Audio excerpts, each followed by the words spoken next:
Que Jesus nos abençoe, que tenhamos uma noite produtiva de reflexões. O tema de hoje, como o Gil falou, Em Busca de Sentido, é baseado num livro que eu li há pouco tempo, chamado Em Busca de Sentido. Em português também eu já vi chamado Homem em Busca de Sentido, então um desses dois. E o autor é Viktor Frankl. Talvez muitos de vocês, ou alguns, já tenham ouvido falar ou já tenham lido, porque é um livro muito famoso, um livro antigo, né? E conta a experiência do próprio autor, Viktor Frankl, nos campos de concentração durante a Segunda Guerra Mundial. E eu já tinha ouvido falar desse livro há muito tempo, sempre quis ler, mas nunca tinha lido, tinha uma ideia do que era o assunto, achava que ia ser uma coisa muito pesada, falando de campo de concentração. Mas eu não esperava a profundidade do conteúdo e o quanto me tocou, né? Obviamente não é um livro espírita, não é um livro religioso, mas é um livro repleto de espiritualidade. Então, antes de falarmos, né, do livro em si, vamos falar um pouco sobre Viktor Frankl. Ele nasceu em Viena, na Áustria, em 26 de março de 1905. E tinha um irmão, uma irmã. A família passou por muita dificuldade na época da Primeira Guerra Mundial, entre 1914 e 18. Muitas vezes eles tinham que até pedir esmolas aos fazendeiros, né, para ter o que comer. E aí, depois da guerra, entre 1918 e 23, ele assistiu algumas palestras públicas sobre psicologia aplicada e começou a se corresponder com Freud, que também era austríaco. E nessa época ele já tinha, em 1918, Freud já tinha 62 anos. E Victor, muito jovem, né, se correspondia com ele e até teve um manuscrito que ele enviou para Freud que foi publicado no Jornal Internacional de Psicanálise. E em 1921, antes dele completar 16 anos, ele já fez uma palestra pública chamada Sobre o Sentido da Vida, que com certeza deve ter tido um conteúdo muito diferente do livro que ele viria a publicar muitos anos depois, mas isso mostra como ele já refletia sobre o tema desde essa época, desde jovem. Ele estudou medicina na Universidade de Viena e o seu trabalho explorava a fronteira entre psicoterapia e filosofia, né? Ele se concentrava na questão fundamental do significado da vida, dos valores, e que foi o tópico central do trabalho dele, da vida toda. Em 1926, ele propôs a ideia de um tratamento para a saúde mental, baseado nessa abordagem de busca de sentido. E ele passou a usar o termo logoterapia, logo vindo do grego logos, que significa, né, pode ser traduzido como significado, sentido. Então, ele foi um pioneiro nessa forma de pensar no campo da psicologia. E em um trabalho interessante que ele fez entre 1928 e 1929, ele criou esses centros que ofereciam uma espécie de um suporte psicológico para jovens em Viena. E em 1930, ele ganhou reconhecimento internacional porque ele resolveu oferecer esse serviço de suporte no final do ano letivo. E a consequência é que teve uma redução significativa no número de suicídios entre os alunos.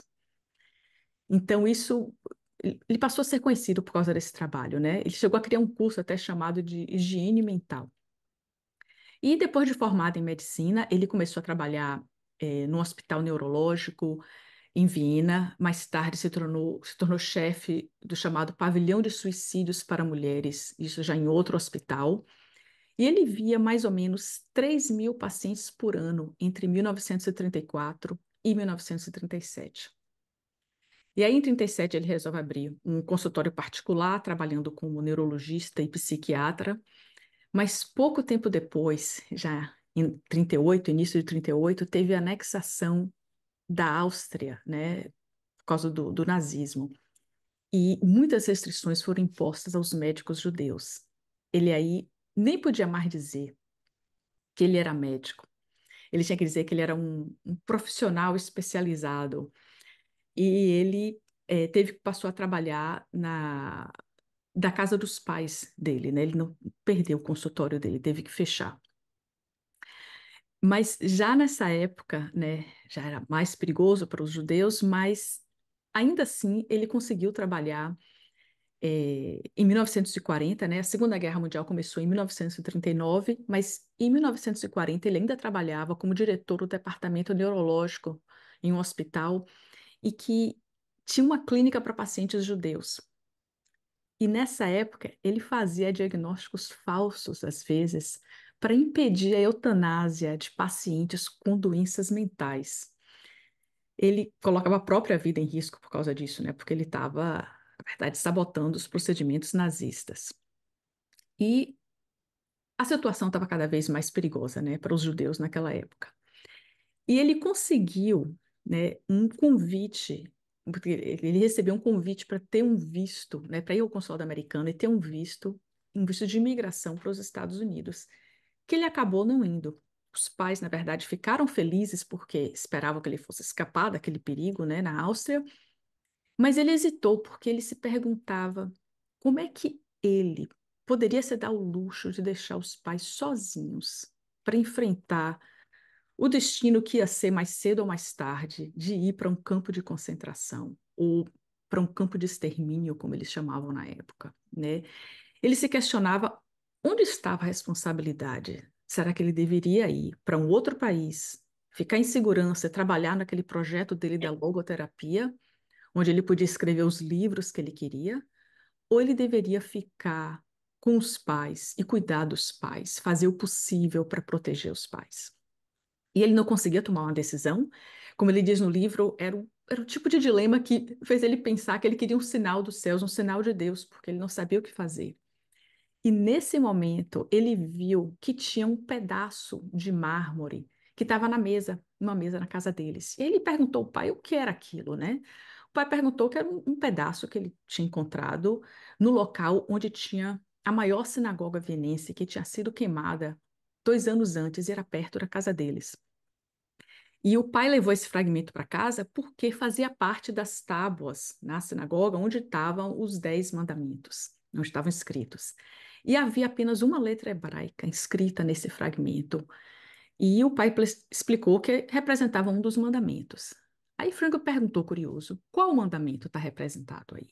E o pai respondeu: honra teu pai e tua mãe, para que teus dias se prolonguem sobre a terra. Pode ter uma diferença de tradução, mas é o que está em Efésios, capítulo 6, versículos 2 e 3. E aí, naquele momento, Franklin decidiu que ele não podia deixar os pais na Áustria sozinhos e ele deixou o visto americano expirar e ele ficou lá. Em 41, ele chegou a se casar com uma enfermeira chamada Tilly Grosser e em 42, muito triste, ela estava grávida e os nazistas obrigaram ela a abortar o bebê.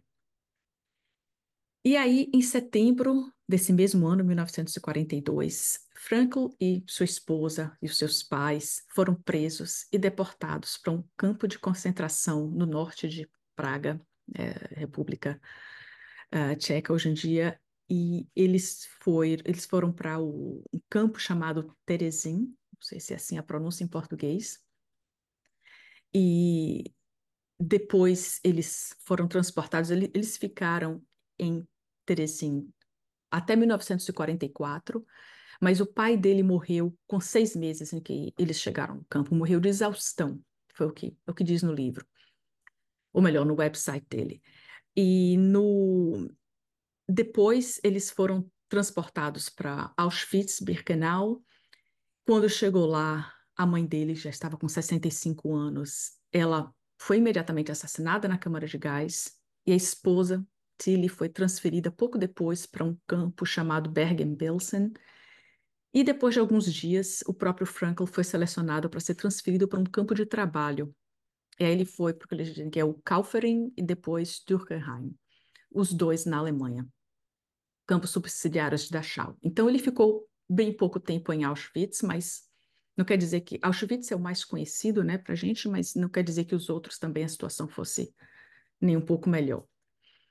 Mas nós não vamos entrar nos detalhes da vida dele ou dos outros prisioneiros nos campos de concentração, porque, primeiro, a gente não pode abordar tudo aqui que está no livro, mas principalmente porque o livro é menos sobre as dificuldades enfrentadas no campo de concentração, o que ele sofreu, o que ele perdeu, e muito mais sobre a fonte da sua força para sobreviver naquela situação. Claro que muitos desencarnaram por suicídio, né? Nem todos que queriam sobreviver como ele quis sobreviver conseguiram. Milhões, literalmente milhões, morreram nas câmaras de gás ou por causa de doenças. Mas o que Frankl aprendeu com a experiência dele nos campos de concentração foi o que ele já pregava antes, que é preciso encontrar significado na vida e nas experiências pelas quais passamos. O sofrimento por si só não tem sentido, a não ser que possamos dar significado ao que passamos, pela maneira como reagimos, pela forma que enfrentamos os desafios e todas as dificuldades da vida. Ao chegar nos campos de concentração, absolutamente tudo que eles tinham era retirado deles. Até mesmo a roupa do corpo que estavam usando era retirada, eles tinham que usar essa que a gente vê na tela, que é o uniforme. A cabeça era raspada. Quaisquer objetos que tivessem consigo eram tomados. Frankl até tentou esconder o manuscrito do livro que ele estava escrevendo sobre logoterapia, mas foi obrigado a jogar no lixo. Tudo era retirado. Eles nem eram tratados pelos nomes, eram apenas números que eram tatuados na pele. E muitos, desde o início do aprisionamento ou depois de transferências entre campos, né, como foi o caso com Frankl, eles não tinham nem mais notícias sobre os familiares, amigos, esposos, esposas, filhos, filhas, pais, mães. Eles não sabiam nada, eles não sabiam se tinham sobrevivido ou não. E era trabalho forçado, violência física, mental, emocional, uma quantidade mínima de comida por dia que se resumia uma sopa rala que parecia, como dizia, mais água suja, um pedaço pequeno de pão, a ameaça de morte a qualquer momento, o testemunhar a cada dia a morte de dezenas de pessoas em uma situação semelhante à dele, seja porque estavam sendo transportados para as câmaras de gás por causa de doença ou suicídio, né? Então, a vida se resumia a tentar sobreviver literalmente a cada hora. E apesar disso tudo, a conclusão dele é que era possível aprofundar a vida espiritual mesmo nessas condições. Segundo as observações dele, né, observando a si própria, prisioneiros, né, ele via que tinham muitos de constituição física mais frágil, pessoas mais delicadas, mas que pareciam sobreviver melhor naquelas condições do que aqueles de uma constituição mais robusta.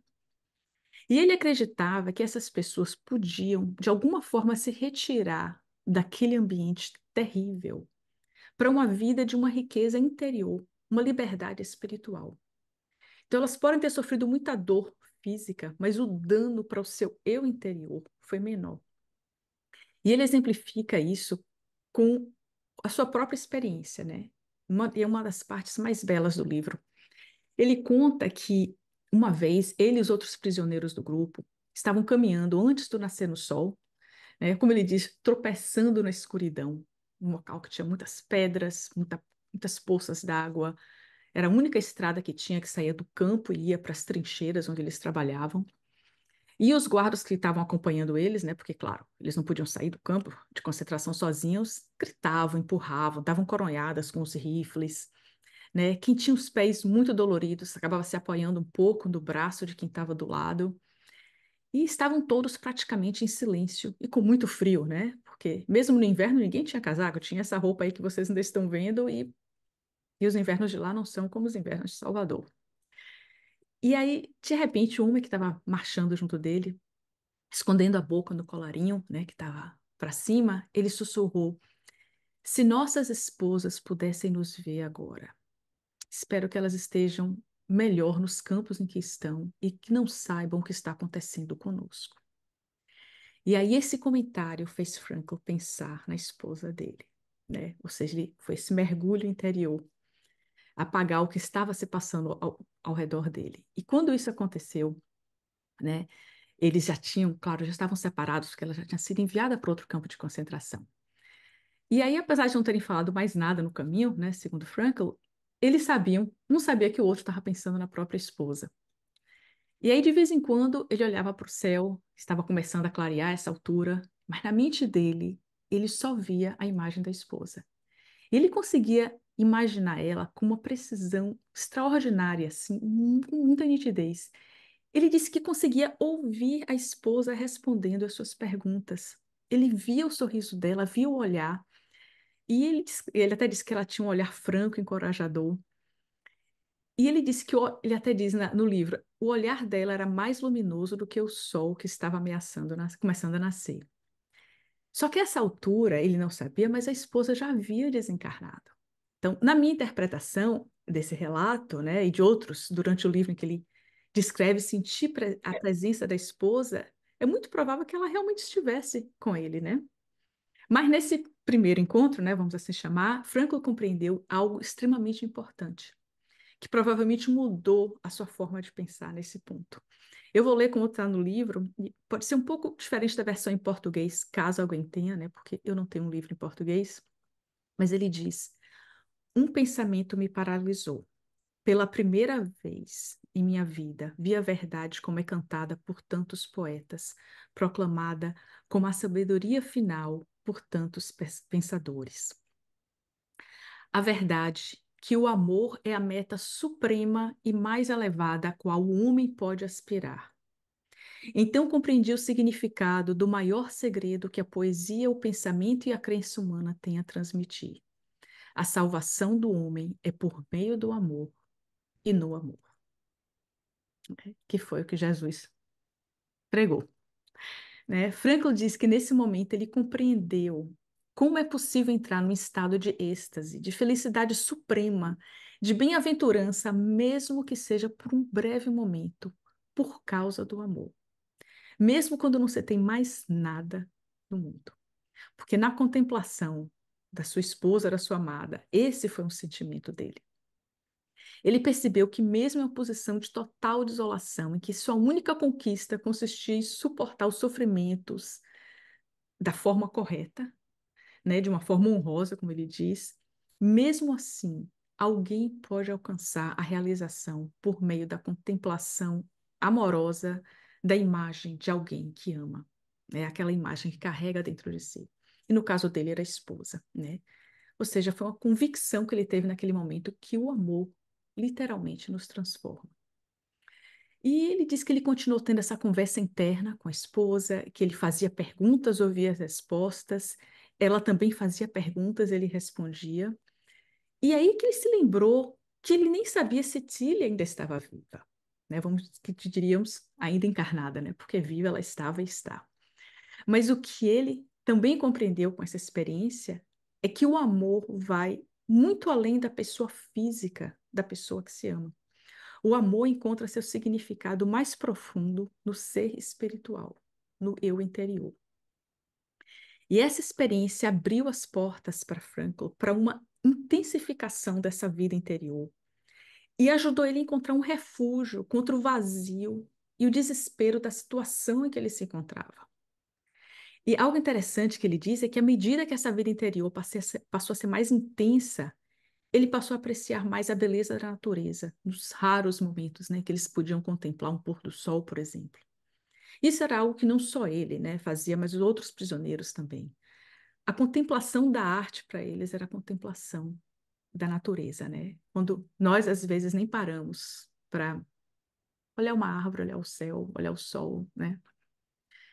E ele descreve até uma ocasião que ele estava trabalhando numa trincheira com outros prisioneiros e que tudo era cinza ao redor. O céu, a neve naquela luz pálida do amanhecer, a roupa acabada que eles usavam, né, praticamente trapos com que estavam vestidos, até mesmo a feição de cada prisioneiro, para ele tudo era cinza. E ele disse que estava novamente conversando em silêncio com a sua esposa, né, o que talvez estivesse lutando internamente para encontrar a razão daquele sofrimento, uma razão para o que ele sabia ser uma morte lenta, porque afinal ele sabia perfeitamente que a situação em que se encontrava, trabalho forçado, pouca comida, muita doença ao redor, principalmente tifo, nenhuma perspectiva de chegar a qualquer ajuda, porque eles não sabiam o que estava acontecendo fora do campo de concentração. E talvez por causa de todo o trabalho que ele havia realizado antes da guerra, né, os conceitos da logoterapia que ele havia desenvolvido, talvez por isso, ao se encontrar nessa situação de provação extrema, ele tenha começado a se questionar se havia realmente um propósito para tanto sofrimento. Uma coisa é defender uma teoria, outra coisa é a prática. E aí ele escreve o seguinte sobre esse momento. Em um último protesto violento contra a desesperança da morte iminente, senti meu espírito atravessando a escuridão que me envolvia. Senti-o transcender aquele mundo sem esperança e sem sentido, e de algum lugar ouvi um sim vitorioso em resposta à minha pergunta sobre a existência de um propósito final. E Franklin diz que ele trabalhou por horas naquela trincheira e sentiu a presença da esposa de uma forma tão intensa que é como se ele pudesse tocar nela. Ele sabia que ela estava ali. Então, isso, para mim, foi uma lição incrível, né?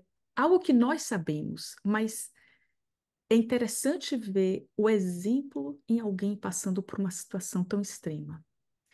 Só nós podemos escolher se queremos nos sintonizar internamente com a luz ou com a escuridão. E em qualquer situação, nós podemos nos conectar com o mais alto. No caso dele, essa conexão foi através da percepção da esposa ao lado dele. E em outra parte do livro, ele relata o sentimento de gratidão que eles sentiam pelas menores das misericórdias, né? Ele disse que haviam escassos prazeres na vida do campo de concentração, né? Porque é óbvio que não podia existir nenhum prazer de verdade. É o que ele diz que é uma espécie de felicidade negativa, porque era o que ele diz que era uma liberdade temporária do sofrimento. Os verdadeiros prazeres positivos eram muito pequenos e muito poucos. E ele conta que uma vez ele estava tentando pensar, né, ao longo daquelas semanas todas, se ele tinha tido algum momento agradável. E ele disse que teve um único momento, em muitas semanas, que foi um dia, quando ele retornou do trabalho, né, forçado, claro. E depois de uma longa espera, segurando o prato dele, ele conseguiu entrar na cozinha para receber a sopa. E tinham diversas filas, né, como sempre, e ele foi designado para a fila de um cozinheiro específico, que também era um prisioneiro, como todos os outros cozinheiros, mas eles não serviam, né, sozinhos a comida, era sempre o cozinheiro que servia a sopa. E a alegria dele foi porque esse era o único cozinheiro que não olhava para o rosto de ninguém quando servia a sopa. Consequentemente, era o único que distribuía a sopa igualmente para todos e não privilegiava seus amigos, seus compatriotas, escolhendo os pedaços de batata, os poucos que tivessem, para dar para eles, né? Ele sempre pegava do fundo e dava o mesmo para todos. E quando eu li isso, me veio à mente, né, quanto nós paramos para agradecer por tantas graças, né, verdadeiramente, graças que nós temos a cada dia. E o quanto reclamamos de coisas tão insignificantes, né? Quando para ele um momento de prazer foi receber com justiça um prato de sopa, né? Mas ele até diz logo depois, né, que descreve isso como um momento de prazer, mas ele diz que ele não podia julgar nenhum prisioneiro que colocasse seus amigos ou seus conhecidos acima dos outros. Ele diz o seguinte: quem pode atirar uma pedra em um homem que favorece seus amigos em circunstâncias que mais cedo ou mais tarde é uma questão de vida ou morte? Nenhum homem deve julgar, a menos que se pergunte com absoluta honestidade se, em uma situação semelhante, ele não teria feito o mesmo.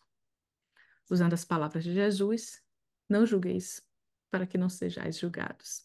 Ainda que na mesma situação pudéssemos, não fizéssemos, né, o mesmo.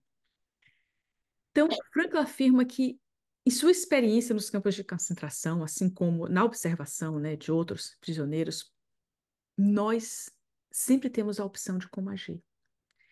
E mesmo assim, né, ele teve prova de que E mesmo naquelas condições, ele teve prova que a pessoa pode preservar, nem que seja um vestígio de uma liberdade espiritual, de uma independência da mente.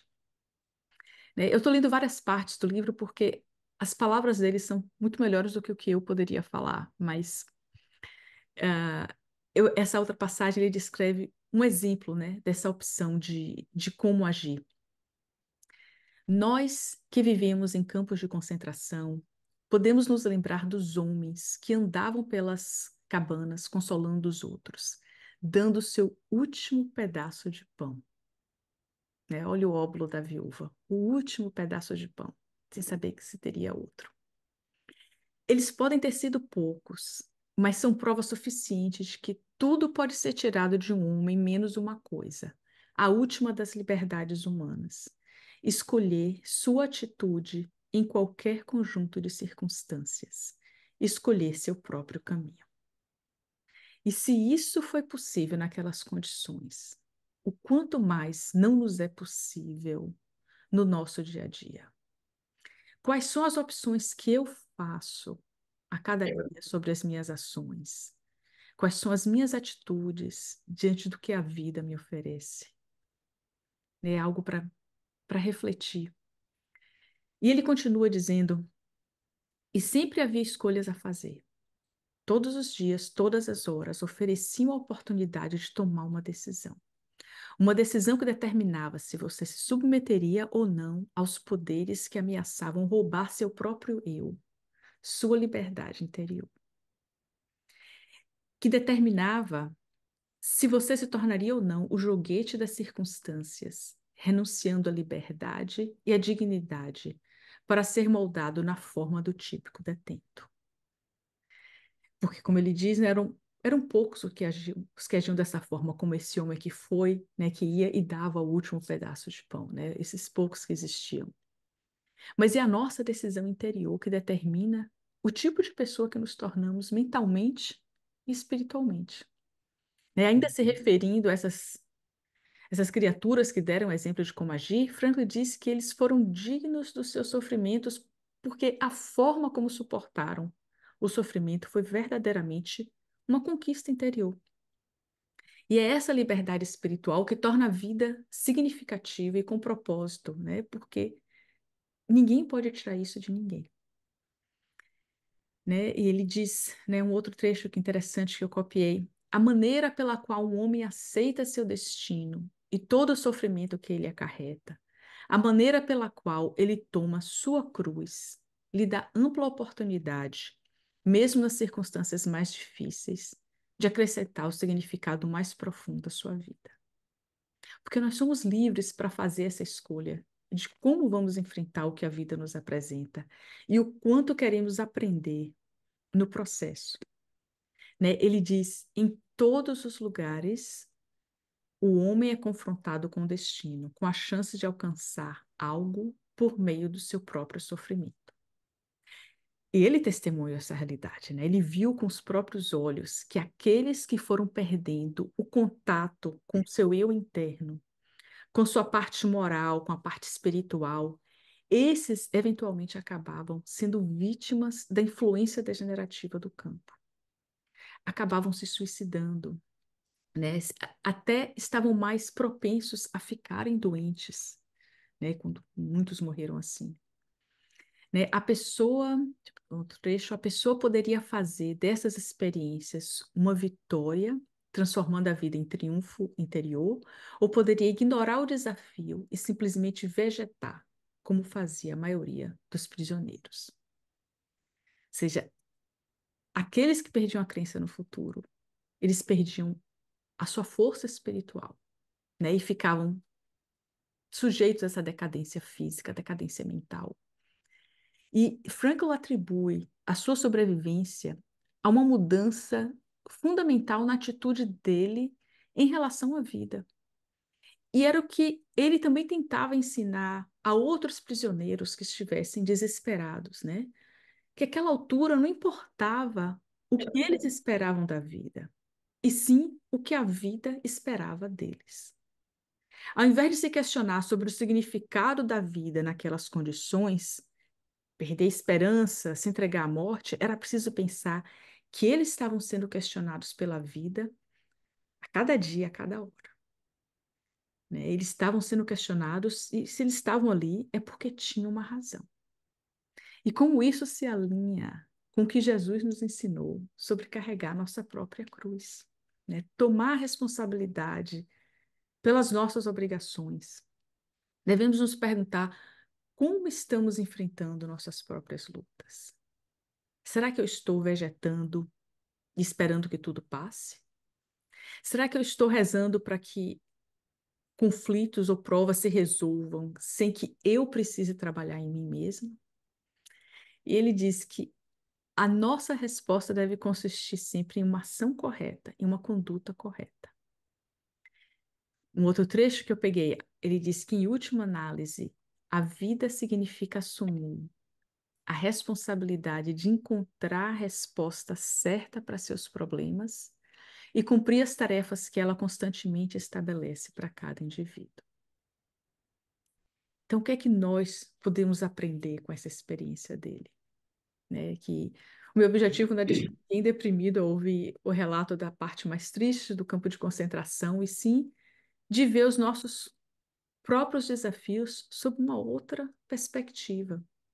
Né? Nós não podemos nunca julgar, claro, o nível de dificuldade das provações que cada um enfrenta, porque uma situação pode ser difícil para mim e pode não ser tão difícil para outra pessoa, passando pelo que parece ser a mesma coisa, né? E ao contrário também. Porque cada um tem a sua trajetória, tem sua própria cruz, né, para carregar. Mas acho que podemos concordar que as experiências nos campos de concentração seriam extremamente difíceis para qualquer pessoa. E se mesmo diante de tudo, né, que ele passou, ele compreendeu que a vida tem sentido, tem valor, por mais difíceis que sejam os desafios, né? Então, eu acho que nós também podemos buscar isso. Passar por, seja qual for o sofrimento, com a consciência que existe uma razão para isso. É isso que vai nos fazer, nos permitir crescer espiritualmente. É como ele disse, né, antes, né, que eu li, a vida espera algo de nós, né? Então, falando num vocabulário mais próximo do nosso conhecimento espírita, poderíamos dizer que cada um tem uma programação reencarnatória e que cada desafio nessa encarnação, ou em qualquer encarnação, é uma consequência do que nós fazemos, nossos atos nessa vida ou em vidas passadas, né? Ele também fala que saber sofrer é necessário para que consigamos ultrapassar o sofrimento e aprender algo no processo. Ou seja, é preciso aprender com as provas, né, pelas quais nos comprometemos a passar. Frankl desencarnou em 2 de setembro de 1997. Ele escreveu esse livro logo depois da guerra, em 9 dias apenas, né? Acho que ele ditou para alguém. E ele disse que o objetivo era transmitir a mensagem de que a vida tem sentido sob quaisquer condições, mesmo as mais miseráveis. Ele achava que, se ele demonstrasse esse fato através de uma situação tão extrema quanto a vida em um campo de concentração, que a história dele podia ser útil para alguém em uma situação de desespero. Mas é um livro com uma mensagem muito importante e muito bonita para qualquer um de nós, né? E os exemplos dados, né, por pessoas como ele provam que é realmente a nossa força interior, é a nossa fé que nos permite vencer qualquer obstáculo. É colocar o amor acima de tudo, o amor a Deus, o amor ao próximo, né? E é claro que nós não estamos, ou pelo menos eu não estou nesse estágio de viver nesse êxtase o tempo todo, né? Mas nada nos impede de buscar essa conexão com o divino, de assumir a responsabilidade do que a vida nos oferece, a não ser nós mesmos. Nós podemos fazer isso. E nunca é tarde para começar. E nunca é tarde para se levantar e começar de novo, né? E como nós temos a sorte nessa encarnação de conhecermos o Evangelho de Jesus, de termos acesso aos ensinamentos da doutrina dos Espíritos, né? Como faz uma diferença encontrar sentido no que passamos? Porque a lei de causa e efeito nos explica o porquê das nossas provas. Temos que espiar pelos débitos assumidos nessa ou em outras vidas. Mas se olharmos de perto cada desafio, né, que é o único para cada um, nós temos que nos perguntar: para que eu preciso dessa prova? Se eu não posso mudar a situação em que eu me encontro, então o que eu posso e preciso aprender com isso? Né, nós não estamos dizendo que é fácil, né? Precisamos encontrar o sentido para podermos dar um passo, por menor que seja, para frente diante das provações, para podermos aprender a lição que cada situação, cada prova nessa vida tenta nos ensinar. E também não queremos minimizar a experiência de Frankl ou de qualquer pessoa que tenha sido vítima do Holocausto, né? Comparando os nossos desafios que muitas vezes podem parecer como nada diante do que eles passaram, né? Como ele mesmo diz, a vida em um campo de concentração era uma situação extrema. E é algo que nós esperamos e rezamos que nunca se repita na história da humanidade. Mas o objetivo é só mostrar que há um sentido em tudo, né? Apenas nós podemos achar esse sentido nas nossas próprias lutas, na nossa vida. E encontrando esse sentido, estaremos no caminho de encontrar a paz e a força para enfrentar tudo. Nós não temos tempo para falar sobre todas as passagens que são tão belas no livro, né? E é um livro fino, né? Eu aconselho que todo mundo leia. Mas vamos finalizar com uma última, o relato dele sobre uma jovem, né? Essa altura ele já não estava mais trabalhando nas trincheiras, ele estava ajudando num campo, na parte de doentes, né? E ele estava diante de uma jovem que ela estava prestes a desencarnar. Era uma questão de poucos dias o desencarne, né? E ela estava consciente disso. E ao mesmo tempo ela estava alegre, muito alegre com essa perspectiva. E ela disse para ele: eu sou grata pelo que me aconteceu. Em minha vida anterior, ou seja, minha vida antes, né, de estar no campo de concentração, eu era mimada. Eu não levava a sério as realizações espirituais. Ela aí apontou para a janela de onde ela estava e ela disse: essa árvore é a minha única amiga que eu tenho na minha solidão, né? Era uma árvore que ela disse que era uma castanheira, né?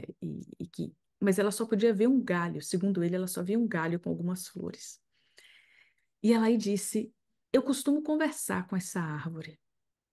E aí Frankl achou um pouco estranho, né? E ele não sabia se ela estava delirando ou se era alguma alucinação, né? Então ele aí perguntou, né, com delicadeza, se a árvore respondia para ela. E ela disse sim. Então ele perguntou o que é que a árvore disse para ela, né? E ela disse que a resposta foi: eu estou aqui, eu estou aqui. Eu sou a vida eterna. Muito obrigada pela atenção. Que Jesus nos abençoe. Ele que é o nosso caminho para a vida eterna. Que o Cristo possa nos guiar na nossa jornada de autoconhecimento e de busca de sentido. Paz em nossas mentes e nossos corações. André, obrigado pelas, por ter compartilhado essa experiência de Viktor Frankl. Enquanto você falava, pensava assim que muitos de nós vegetamos quando estamos na miséria, quando estamos na carência.